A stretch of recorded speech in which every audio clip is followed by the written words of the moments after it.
it's Patty Blue Hayes, and I wanted to share a few thoughts on healing from heartbreak and, in particular, moving on from divorce. I recently, today, was in a bookshop and picked up a book called Transcending Divorce, and this is written by Alan Wolfelt, PhD. Transcending Divorce 10 Essential Touchstones for Finding Hope and Healing Your Heart.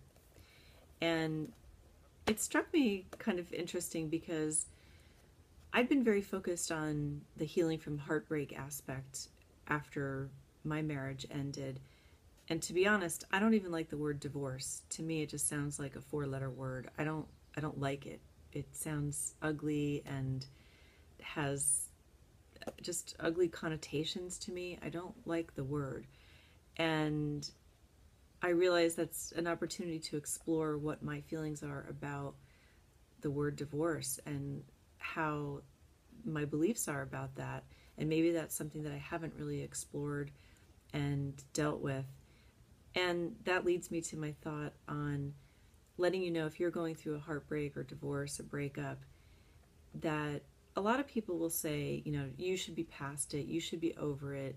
When are you going to be through with this, loss part and of your divorce?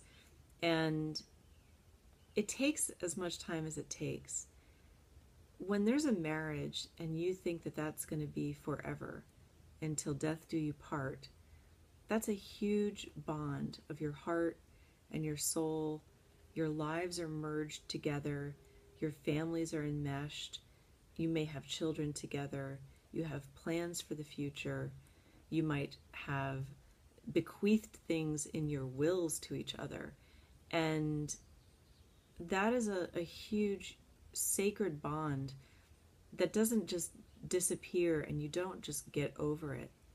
And I'm a few years past my divorce, and there are still at times it's natural when there's holidays or birthdays or graduations. And for me in particular, with publishing my book, Wine, Sex, and Suicide, while I tried to keep it kind of under the radar, I do know that his family is aware of my book, and that felt like another severing of a connection to family. The relationships had kind of worn on a little bit. They'd obviously not been the same as they used to be, but knowing that they then knew about my book being out made me feel even more disconnected, and that there was another little loss, I guess, in there.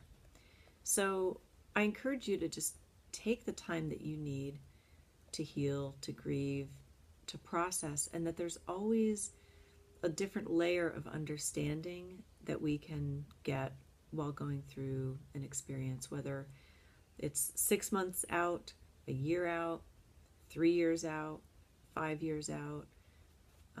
Certainly the length of the relationship has an effect, and the process for healing just takes the time that it takes. And the point is to do it with intention and deliberate action.